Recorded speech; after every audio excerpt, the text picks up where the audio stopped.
রিয়া ওর কলেজের প্রথম দিন নিজের সিটে একা একা বসে নিজে টিফিন খাচ্ছিল। কলেজের প্রিন্সিপালের মেয়ে নয়না ওর দুই বান্ধবীর সাথে রিয়ার কাছে আসে। নয়না ভীষণ অহংকারী মেয়ে ছিল আর ক্লাসে সবাই ওকে ভয় পেত।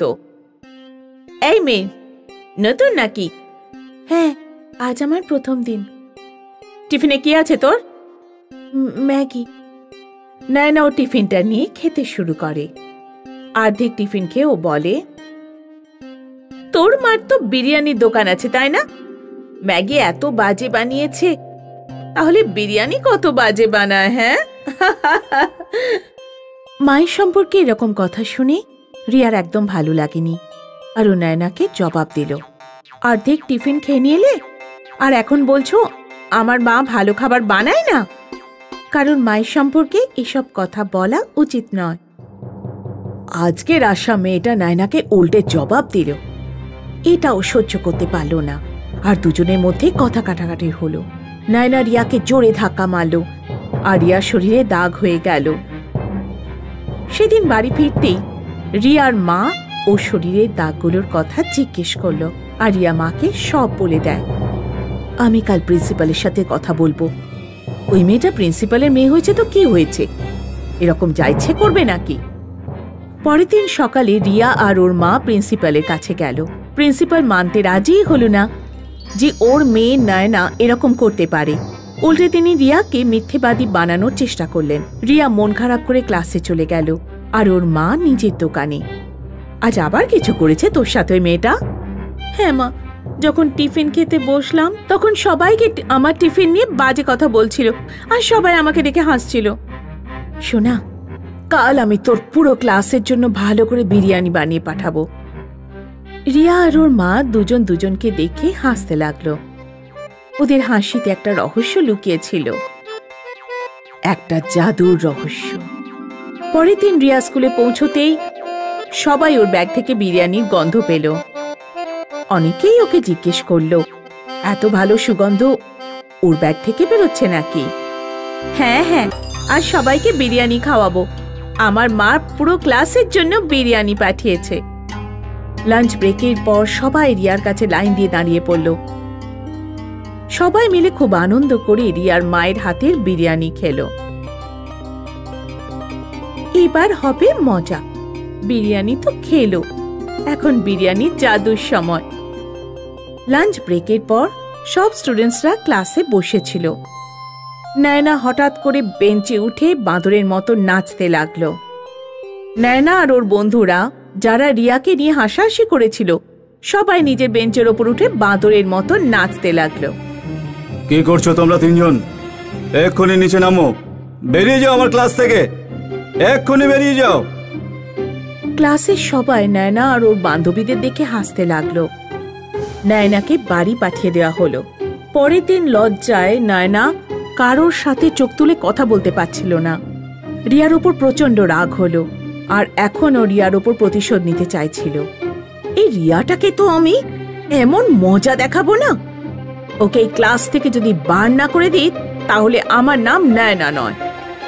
কয়েকদিন পর নয়না রিয়াকে ফোন করলো। হ্যালো রিয়া, তুমি কাল কলেজে আসবে? হ্যাঁ, আমি কলেজে যাব। কেন? আসলে তোমার মায়ের হাতের বিরিয়ানি খেতে ইচ্ছে করছে, খুব টেস্টি হয়েছিল সেদিন। তুমি চাইলে আমি তার জন্য টাকা দিয়ে দেবো, একটু বেশি করে নিয়ে এসো। আমি আমার বাবাকেও খাওয়াতে চাই। হ্যাঁ নিশ্চয়ই, কেন আনবো না। কাল আমি টিফিনে তোমার আর স্যারের জন্য বিরিয়ানি নিয়ে আসবো। রিয়া আর ওর মায়ের কিছু গন্ডগোল তো মনেই হচ্ছিল, তাই রিয়ার মা আবার জাদু বিরিয়ানি বানালো আর রিয়ার হাতে পাঠিয়ে দিল। এসে গেছো তুমি? আমার তো আর তর্সই ছিল না। চলো বাবাকে দিয়ে আসি। কিন্তু প্রিন্সিপাল স্যার তো এখন মনে হয় মিটিংয়ে আছেন। এত ভালো বিরিয়ানি খেলে উনি নিজের মিটিং নিজেই ক্যান্সেল করে দেবেন। তুমি নিজের হাতে বিরিয়ানি দিও ওনাকে, ওনারও তো জানা প্রয়োজন তোমার বিরিয়ানির জাদুর ব্যাপারে। যাও ওনাকে বাইরে ডেকে আনো। রিয়া প্রিন্সিপালের কেবিনের ভেতর ওনাকে ডাকতে যায়। নয়না সুযোগ বুঝে ওর বাবার বিরিয়ানিতে পেট খারাপ করার ওষুধ মিশিয়ে দেয়। প্রিন্সিপাল তখন নয়নাকেও ভেতরে ডাকে। কি হলো নয়না মা, তুমি তো জানো আমি একটা ইম্পর্টেন্ট মিটিং এ আছি। হ্যাঁ হ্যাঁ বাবা, তুমি শুধু এই বিরিয়ানিটা 1 চামচ খেয়ে দেখো, তুমি সব বুঝতে পারবে। দারুণ সুস্বাদু বিরিয়ানি, আমিও খেয়েছি। আমি চাই যে তুমি রিয়ার মায়ের হাতের বিরিয়ানি খাও। প্রিন্সিপাল বিরিয়ানি টেস্ট করে আর ভীষণ খুশি হয়। প্রিন্সিপাল স্বাদ উপভোগ করতে করতে বিরিয়ানি খায়। নয়না অপেক্ষা করে থাকে যে কিছু একটা গন্ডগোল হোক, কিন্তু ওর বাবা তো আনন্দ করে বিরিয়ানি খাচ্ছিল। বাহ মা, বিরিয়ানি তো সত্যিই খুব সুস্বাদু হয়েছে। বাহ রিয়া, তোমার মাকে আমার পক্ষ থেকে ধন্যবাদ জানিও। বাবা, তোমার কিছু হচ্ছে না? আমি তো শুধু এই বিরিয়ানিকে ভালোবেসে ফেলেছি মনে হচ্ছে। এরকম বিরিয়ানি আমি তো আজ পর্যন্ত কোনোদিন খাইনি। কি হলো, খাও, এসো এসো। নয়না না করা সত্ত্বেও প্রিন্সিপাল ওকে 2 চামচ বিরিয়ানি খাইয়ে দেয়। নয়নার পেটে যন্ত্রণা শুরু হয়ে যায় আর ও বাঁদরের মতো চুলকাতে শুরু করে। বাপরে, আমার এসব কেন হচ্ছে? এটা তো বাবার হওয়ার কথা ছিল। নয়না দৌড়ে টয়লেটে চলে যায়। ফিরে এসে আবার বাঁদরের মতো চুলকাতে চুলকাতে কিছু বলে।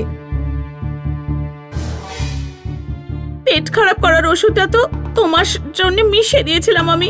আমার উপর প্রতিক্রিয়া হচ্ছে কেন? তোমার মিটিং নষ্ট করতে চেয়েছিলাম। এখানে আমার পেটে গন্ডগোল হয়ে গেছে।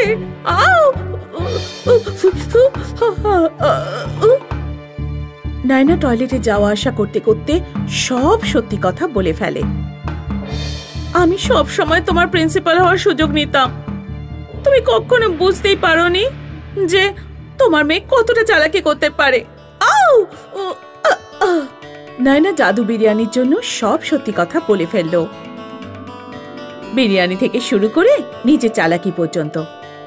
এই শুনে প্রিন্সিপাল রেগে আগুন হয়ে যায় আর নয়নার উপর চিৎকার করতে লাগেন। প্রিন্সিপাল রিয়ার কাছে ক্ষমা চান আর ওকে ক্লাসে যেতে বলেন। রিয়া হাসতে হাসতে নিজের ক্লাসে চলে যায় আর প্রিন্সিপাল নিজের মেয়ের ক্লাস নিতে থাকে।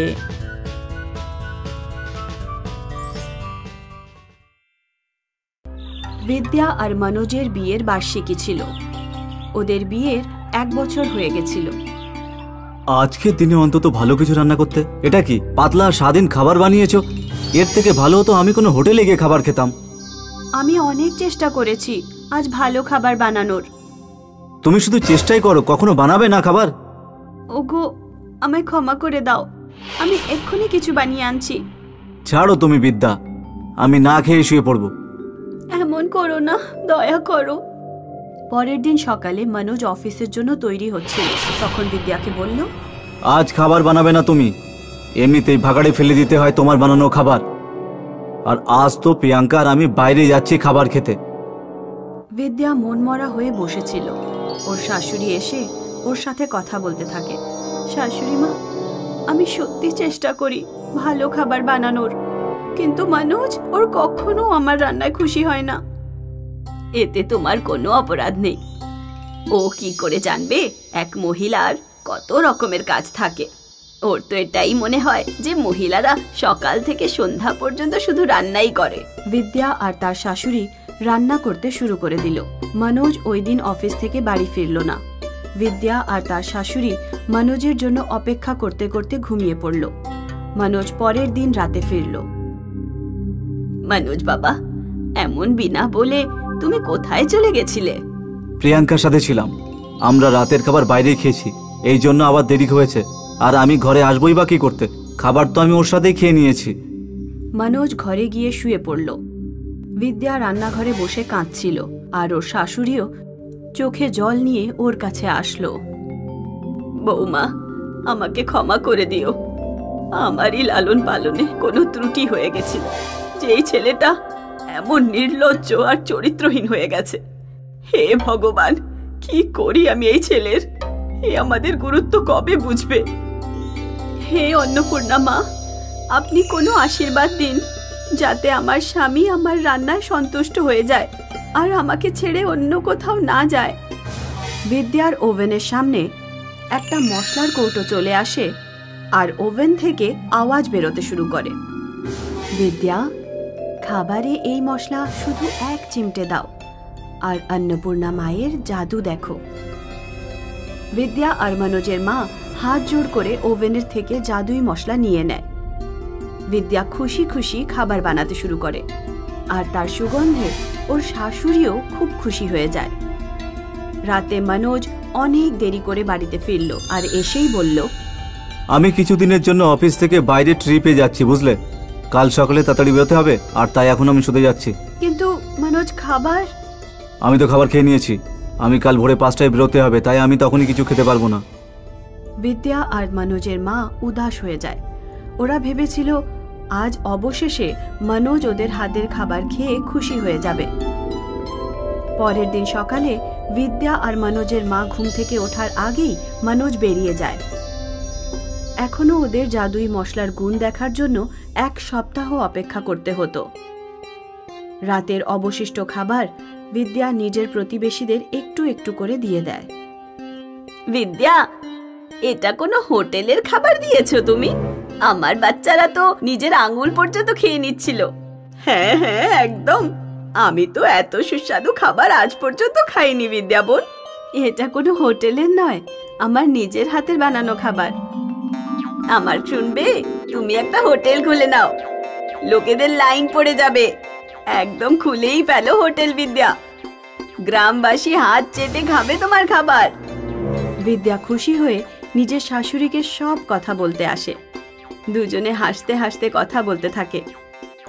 এখন বিদ্যা যখনই খাবার বানাতো, পুরো গ্রাম তার গন্ধে খুশি হয়ে যেত। কত লোক ওর বাড়িতে খাবারের স্বাদ নিতে আসতো আর সবাই এটাই বলতো যে ওর একটা হোটেল খোলা উচিত। অবশেষে শাশুড়ি বৌমা ভাবল যে ঘরের বাইরে একটা ছোট্ট দোকান দিতে পারে। ওরা 2 দিনের মধ্যেই একটা দোকান খুলে ফেলল আর দোকানে গ্রামবাসীদের লাইন লাগতে শুরু করলো। মা, মনোজ গিয়েছে 1 সপ্তাহ হয়ে গেল, আজ ফিরে আসছে। ও আমাদের হাতের খাবার খাবে আর কত খুশি হয়ে যাবে। আমি তো ওনার জন্য কত অপেক্ষায় বসে আছি। হ্যাঁ বৌমা, আমিও সেই সময়ের অপেক্ষায় আছি যখন মনোজ ঘরে ফিরবে আর খাবার খেয়ে তোমার প্রশংসা করবে। মনোজ ফিরে আসে আর কাঁদতে শুরু করে। বিদ্যা আর মনোজের মা ওর দিকে তাকিয়ে থাকে। তারপর মনোজ কিছুক্ষণ পরে কথা বলতে শুরু করে। আমায় ক্ষমা করে দাও বিদ্যা, মা, আমায় ক্ষমা করে দাও। কি হয়েছে তোমার? তুমি কেন ক্ষমা চাইছো? বাবা, কি হয়ে গেছে? মা, বিদ্যা, আমি কোনো ব্যবসার কাজে নয়, বরং প্রিয়াঙ্কার সাথে লুকিয়ে বিয়ে করতে গিয়েছিলাম। আমি ভেবেছিলাম যে ওর সাথে 1 সপ্তাহ থাকবো আর তারপর আমরা কোথাও দূরে গিয়ে বিয়ে করে নেব। নির্লজ্জ, তুই এমন ভাবলি বা কি করে? ওই প্রিয়াঙ্কা আমাকে ভালো খাবার খাওয়ানোর নামে সকাল দুপুর সন্ধ্যায় হোটেল থেকে খাবার আনিয়ে আমার পুরো ব্যাগ খালি করে দিয়েছে। আমার শরীরও খারাপ হয়ে যায়, তবুও আমাকে একবারও ঘরের খাবার খাওয়ায়নি। মা, আমি ওর সাথে 7 দিন ধরে নিরাশ হয়ে গেছি। আমায় ক্ষমা করে দাও বিদ্যা। আমরা ক্ষমা করব না। তুই কি ভেবেছিলি যে তুই যা খুশি করবি আর আমরা চুপচাপ তোকে ক্ষমা করে দেব? বিদ্যা কিছু না বলে শুধু কাঁদতে কাঁদতে দুজনের কথা শুনছিল। কিছুক্ষণ পর বিদ্যা বলল, আমি তোমার জন্য কি কি না করেছি মনোজ, আর তুমি এত সহজেই অন্য কাউকে বিয়ে করার কথা ভেবে নিলে। আমি আর কখনো তোমার রান্নার নিন্দা করব না বিদ্যা, শুধু আমার একবারের মতো ক্ষমা করে দাও। বিদ্যা আর মনোজের মা মনোজকে ধাক্কা মেরে ঘর থেকে বার করে দিল। আর যেতে যেতে মনোজ নিজের ঘরের বাইরের খাবারের দোকান লোকের লাইন দেখে অবাক হয়ে গেল। মনোজ নিজের বাড়ির সামনের দোকানের লাইন দেখে খাবার খাওয়ার কথা ভাবল আর খাবার খেয়ে অবাক হয়ে গেল। এই খাবার যে ওর বউ বানিয়েছিল তা যে কোনো হোটেলের খাবারের থেকে ভালো ছিল। বিদ্যা আর ওর শাশুড়ি একসাথে এই জাদুই মশলার সাহায্যে গ্রামের অনেক বড় হোটেলের মালিক হয়ে গেল। আর মনোজ শহরে একা একা কোথাও বসে নিজের কপালকে দোষ দিতে থাকলো। আব্দুল মিয়ার মৃত্যুর পরে ওনার 3 সন্তান অনাথ হয়ে গেল। এখন ওদের মাথার ওপর বাবার ছায়া নেই। এখন কি হবে? আমাদের সংসার কিভাবে চলবে? দুজন মেয়ের বিয়েও দিতে হবে। হে আল্লাহ, কিছু তো সাহায্য করো। মা, এখন আমাদের বাইরে বেরিয়ে কাজ করতে হবে। কিন্তু তুই কি কাজ করতে পারবি? আমি তো শুধু একটাই ভালো কাজ পারি, সেটা হলো খাবার বানানো। আমরা একটা বিরিয়ানির দোকান দিলে কেমন হয়? কিন্তু তাতে তো অনেক টাকা লাগবে দিদি। টাকার কথা ভেবো না, আমার গয়নাগুলো কবে কাজ আসবে। আর একবার সবকিছু ঠিক হয়ে গেলে তোমরা সবাই মিলে ছাড়িয়েন। কিন্তু মা, বাবা ওগুলো তোমার জন্য কিনেছিল। বাবু, আমার প্রথম দায়িত্ব হলো তোমরা। গয়না নিয়ে কি করব? ওগুলো তো আবার বানাতে পারবো। ঠিক আছে। শেফালি ওর মায়ের গয়না নিয়ে নিল আর বন্ধক দিয়ে 20,000 টাকা পেল। টাকা দিয়ে ওরা একটা ছোট্ট ঠেলা গাড়ি কিনলো আর 3 ভাই বোন মিলে ওই ঠেলা গাড়ি নিয়ে কাজ করত। নিয়ে যাও গরম গরম বিরিয়ানি, এত ভালো খেতে যে আঙুল চাটতেই থাকবে। নিয়ে যাও গরম গরম বিরিয়ানি। অনেক লোক ওদের দোকানে বিরিয়ানি খেলো আর সবার ওর বিরিয়ানি খুব ভালো লাগলো। বা দারুণ বিরিয়ানি, আমরা এত ভালো বিরিয়ানি কোনো দিনই খাইনি। হ্যাঁ, খুব ভালো বিরিয়ানি।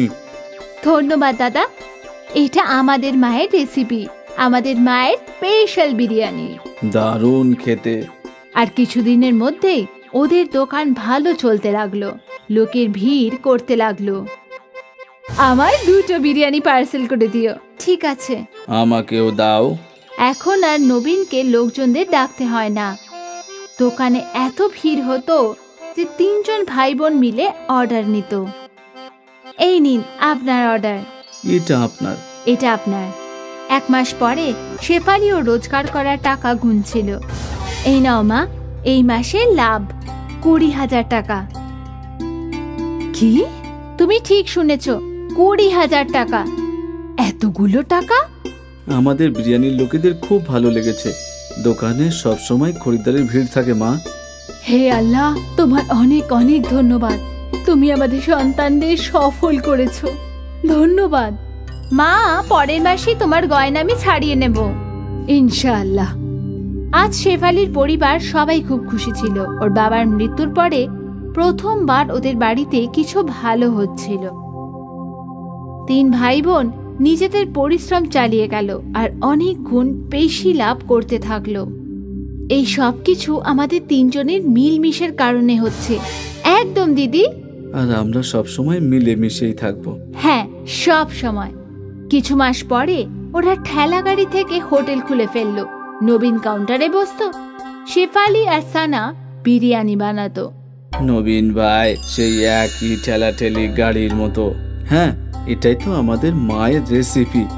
দাদা, রান্না কোনোদিনও বদলাবে না। লোকজন সব সময় ওদের বিরিয়ানি প্রশংসা করত। আস্তে আস্তে ওরা পার্টির ক্যাটারিং এর কন্ট্রাক্টও পেতে থাকলো। ভাই, আমার বাড়িতে কাল একটা পার্টি আছে, 9 জনের বিরিয়ানি চাই। হ্যাঁ, একদম পেয়ে যাবেন। এখানে যেমন খায় সেই রকম যেন ভালো খেতে হয়। নিশ্চয়ই সেই রকমই খেতে হবে। আপনি চিন্তা না করে অর্ডার দিয়ে যান। 3 ভাই বোন খুব খুশি ছিল যে ওদের ব্যবসা বড় হচ্ছিল। তারপর একদিন কি হলো, এই অর্ডারটা এখনো গেল না। ওই কাদের বাবুর বাড়িতে গিয়েছিল, কিন্তু কোনোভাবেই বিয়ে ভেঙে গেছে, তাই এখন খাবার যাবে না। হে আল্লাহ, একদম ঠিক হয়নি। তুমি এক কাজ করো, ওই খাবারগুলো গরিবদের খাইয়ে দাও, অন্তত পক্ষে আশীর্বাদ তো পাবে। ঠিক আছে দিদি। ওর বড় দিদির কথা মতো নবীন সব বিরিয়ানি ভিখারিদের খাইয়ে দিল। কিন্তু ওর ইচ্ছা ছিল না। যখন ও হোটেলে ফিরল তখন সানা ওখানেই ছিল। দিদি কোথায়? ও তো বাড়ি গেছে। আমি বুঝতে পারছি না যে দিদি এত বিরিয়ানি গরিবদের দিতে কেন বলল। কি বলছো তুমি? সানা, দিদি আজ কাদের বাবুর বাড়িতে গিয়েছিল।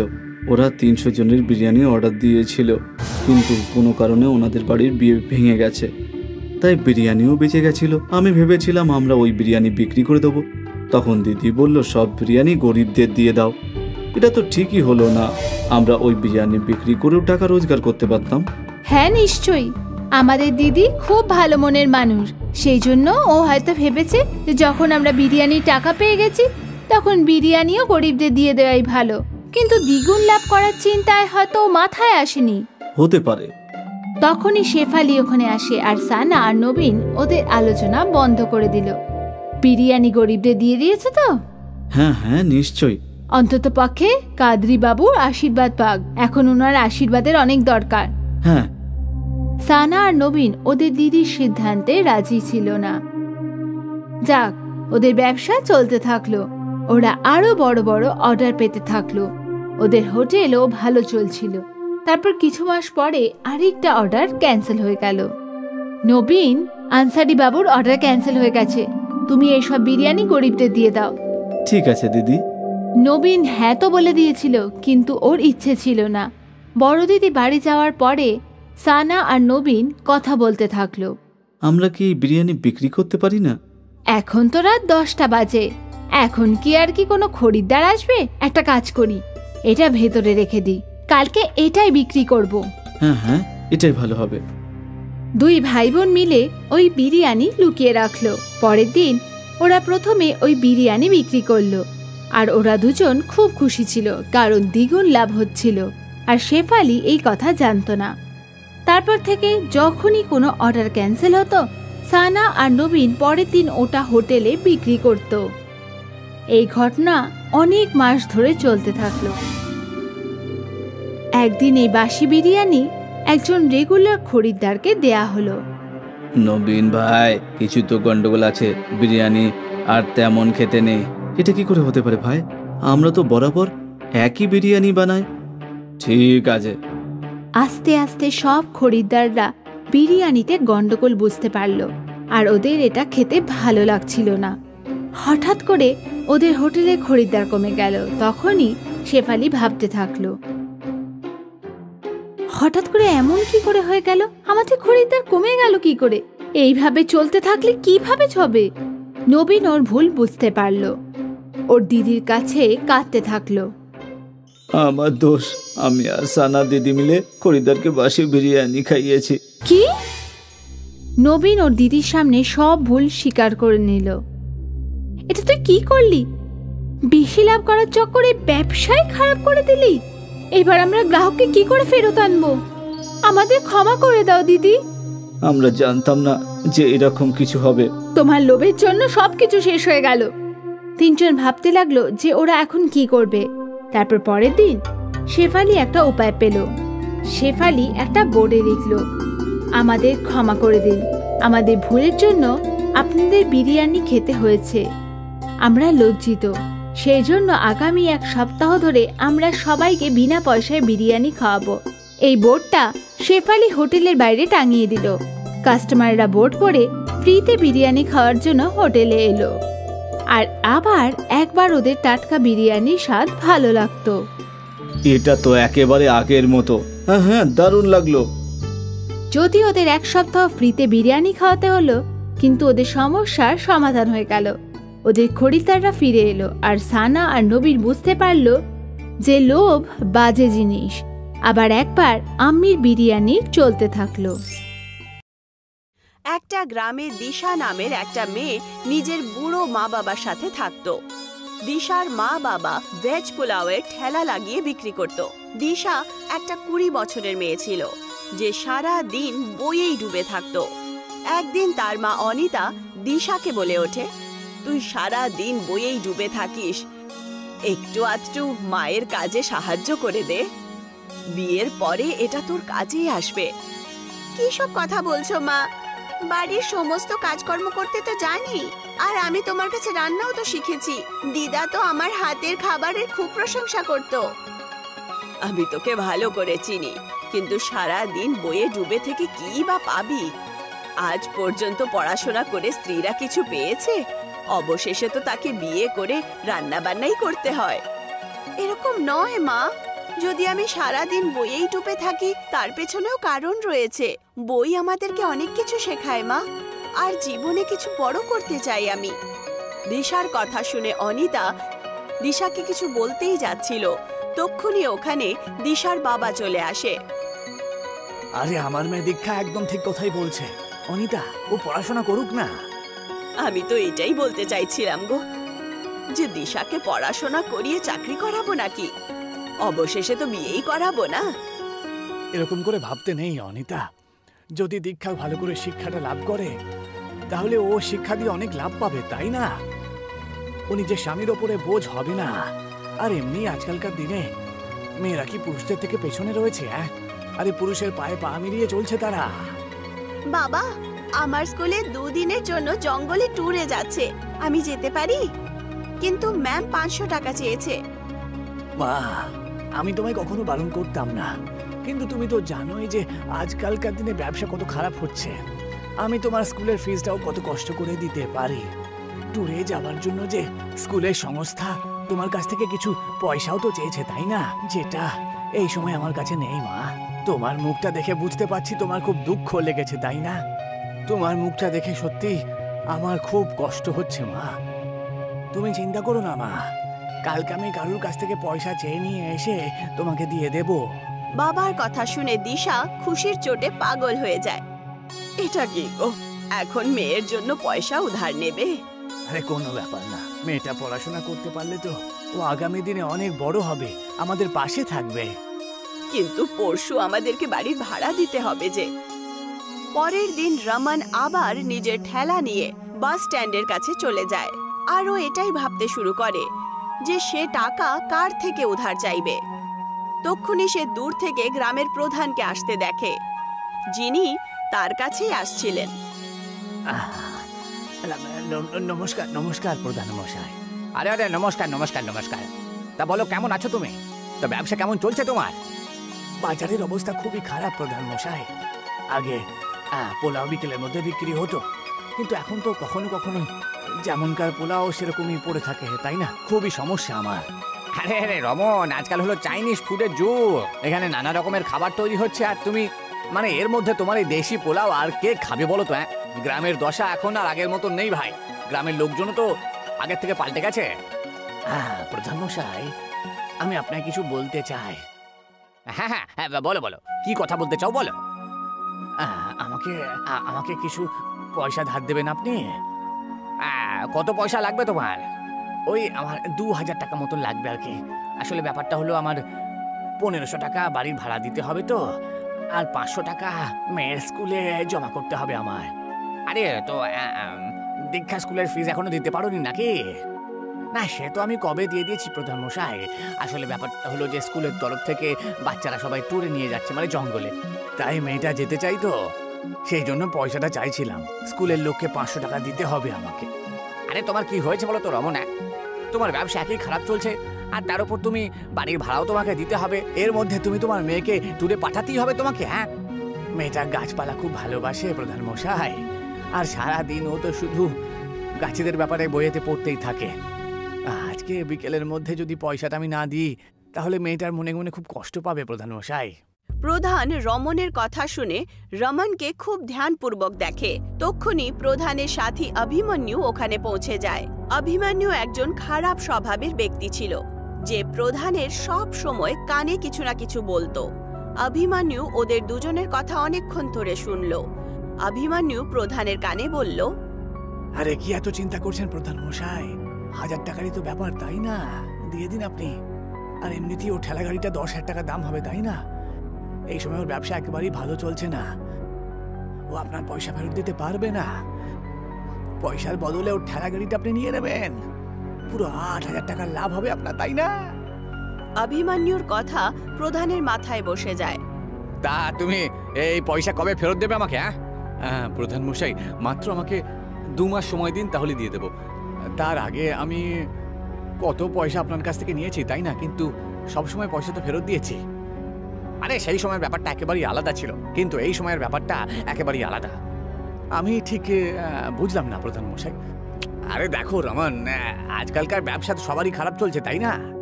আমারও ব্যবসা খুবই খারাপ চলছে, তো সেই জন্য পয়সা আমার তাড়াতাড়ি লাগবে। আর একটা 2 নম্বর কথা, পয়সা তো দিয়ে দেবো, কিন্তু কিছু জিনিস তোমাকে বন্ধক রাখতে হবে আমার কাছে। প্রধানের কথা শুনে রমন খুব অবাক হয়ে যায়। রমন জানতো যে প্রধান ভেতর থেকে তো ভালো স্বভাবের লোক।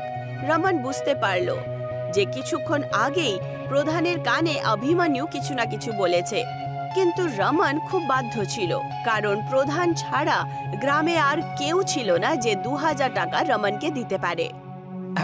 আমার কাছে আর কি আছে বলুন তো প্রধান মশাই, বন্দুক রাখার জন্য তো শুধুমাত্র একটা ভাড়ার বাড়ি রয়েছে। আর কিন্তু আপনি কি আমার কথায় বিশ্বাস করছেন না?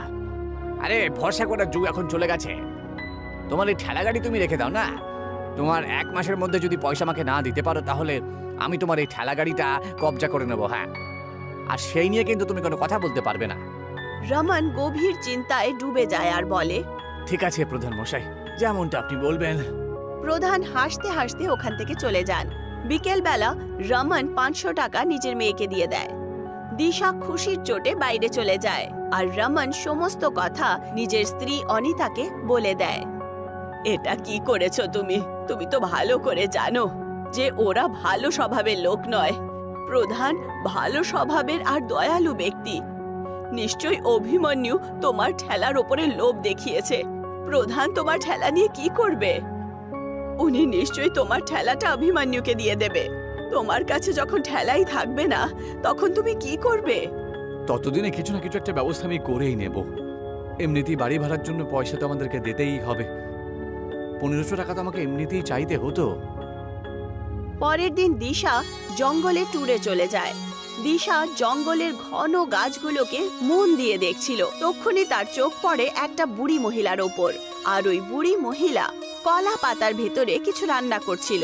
কলার পাতার মধ্যে থেকে খুব সুগন্ধ আসছিল। দিশা নিজেকে আটকাতেই পারল না আর ওই বুড়ি মহিলার কাছে চলে যায়। এটা কি মা? এটা কলার পাতার ভেতরে বানানো বিরিয়ানি সোনা। এটা কি করে সম্ভব হতে পারে? একদম সম্ভব হতে পারে সোনা। আমি এই রেসিপিটাকে জানি। তারপর দিশা সেই মহিলার চেহারাটাকে খুব গম্ভীরভাবে দেখে। আপনার চেহারার লাইনগুলোকে দেখে বুঝতে পারছি যে আপনি এই জঙ্গলে থাকেন না, আর এই রেসিপিটাও এই দেশের নয়। তুমি তো খুবই জ্ঞানী ব্যক্তি বাবু। তুমি কি করে বুঝতে পারলে এটা? আমি সারাদিন বই পড়তে থাকি। আমি কিছু নতুন শিখতে চাই। আমি তোমার থেকে খুব প্রভাবিত হয়ে গেছি। কি নাম তোমার? দিশা।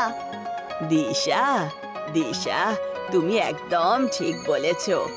আমি নিজের যুবক অবস্থাতেই অর্ধেক পৃথিবী ঘুরে নিয়েছি।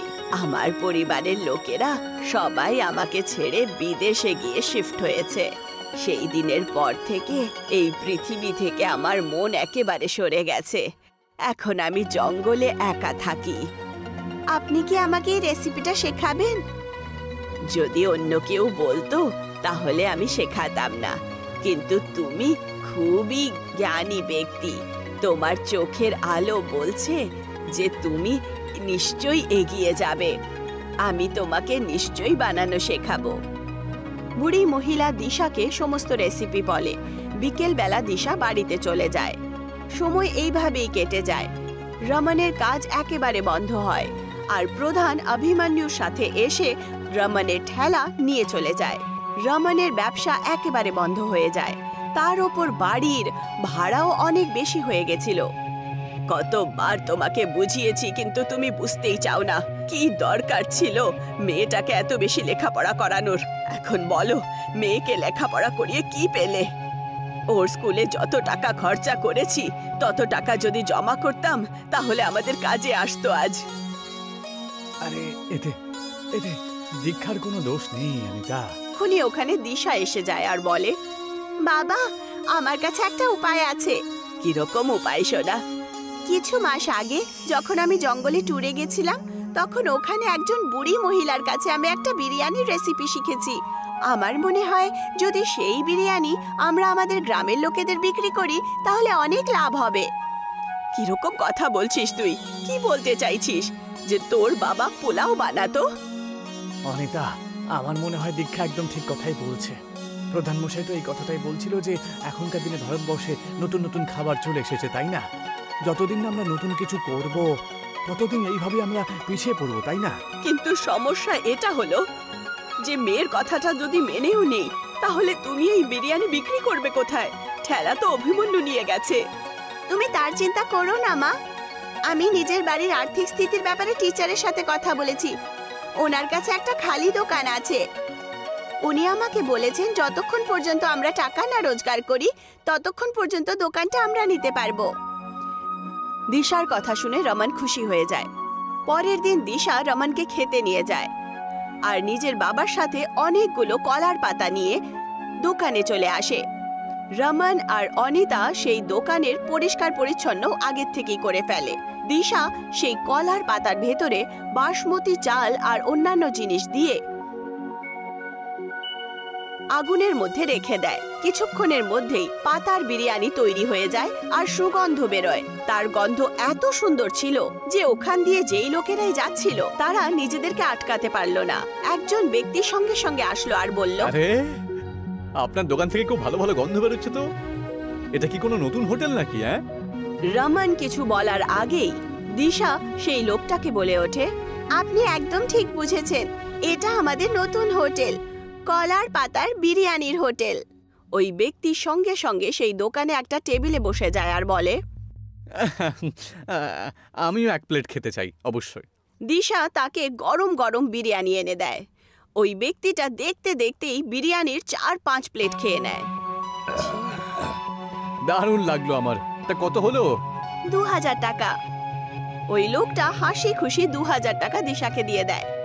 ওই লোকটা শহরে থাকতো আর একজন ফেমাস ইউটিউবার ছিল। আরে এই ধরনের খাবার আমি আমার জীবনে প্রথমবার খেয়েছি।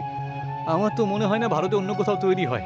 আপনার যদি কোনো আপত্তি না থাকে আমি কি আপনার একটা ফটো কলার পাতার বিরিয়ানির সাথে সোশ্যাল মিডিয়াতে পোস্ট করতে পারি কি? হ্যাঁ নিশ্চয়ই, এতে তো আমাদের হোটেলেরই লাভ হবে। সেই লোকটা দিশার একটা ছবি কলার পাতার বিরিয়ানির সাথে তুলে নেয় আর ফেসবুকে আপলোড করে দেয় আর ওখান থেকে চলে যায়। রমন 2000 টাকা দেখে খুব খুশি হয়। এত টাকা ও 10 দিনেও রোজগার করতে পারতো না। দেখলে অনিতা, মা পড়াশোনা করে কত লাভ করেছে। একবার ভেবে দেখো, যদি ওকে পড়াশোনা না করাতাম তাহলে আজকে আমাদের কি অবস্থা হতো। তুমি একদম ঠিক বলছো। আমি তো নিজের ভাবনার ওপরে খুব খারাপ পাচ্ছি। কিছুদিনের মধ্যেই দেখতে দেখতে দিশার সেই ফটো সমস্ত ইন্ডিয়ায় ভাইরাল হয়ে যায়। দিশার হোটেল থেকে দূর দূর থেকে কলার পাতার বিরিয়ানি খেতে আসতে শুরু করে। কিছু মাসের মধ্যেই রমন সেই দোকানটা দিশার টিচারের থেকে কিনে নেয়। এখন রমনের একটা অনেক সুন্দর বাংলো ছিল আর সেই গ্রাম দিশার গ্রাম দেশ ভরে প্রসিদ্ধ হয়ে ওঠে। কিন্তু এই কথাটা অভিমন্যু সহ্য করতে পারল না। ও প্রধানকে বলে, আরে প্রধান মশাই, ও তো আপনাকে অপমান করলো। আপনার গ্রামের নাম আপনার জন্য না হয়ে বরং দীক্ষার জন্য প্রতিষ্ঠিত হচ্ছে। প্রধান অভিমন্যুকে কিছু বলতো তার আগেই প্রধানের স্ত্রী ক্রোধিত হয়ে ওখানে আসে। এখন তোমার ঘরে আসার কোনো দরকার নেই। আরে এসব তুমি কি বলছো? আরে ও আমার পাশে থাকে সব সময়। তোমার সাথী নয়, বরং তোমার শত্রু। আরে দিশাকে তো পুরস্কার দেওয়া উচিত। দিশার কারণে আমাদের গ্রামের নাম কত প্রসিদ্ধ হয়েছে, আমাদের বাচ্চাদেরকে এগিয়ে যাওয়ার প্রেরণা পেয়েছে। এই অভিমন্যু সারা দিন গ্রামবাসীদের বিরুদ্ধে তোমার কানে বলে আর তোমার মাথা খারাপ করে। এর কারণেই তোমার ছবি কত খারাপ হয়েছে তুমি সেটা জানো না। প্রধান নিজের স্ত্রীর কথা বুঝতে পারে। সে অভিমন্যুকে ধাক্কা মেরে বাড়ির বাইরে বার করে দেয়। বিকেলবেলা প্রধান আর তার স্ত্রী রমনের হোটেলে বিরিয়ানি খেতে পৌঁছে যায়। আমাকে ক্ষমা করে দাও ভাই, আমি তোমার সাথে অনেক অন্যায় করেছি, তাই না? অভিমন্যুর কথা শুনে আমি তোমার কাছ থেকে তোমার ঠেলাগাড়ি কেড়ে নিয়েছিলাম। সেরকম কিছু ব্যাপার নয় প্রধান মশাই, এসবই ঈশ্বরের লীলা। আপনি যদি এমনটা না করতেন আমি তাহলে এত বড় লোক কি করে হতাম? কিন্তু আমি যত বড়ই লোক হই না কেন, কারণ আপনি হলেন এই গ্রামের প্রধান মশাই। দিশার কলার পাতার বিরিয়ানি আজও শহর থেকে খাওয়ার জন্য আসে।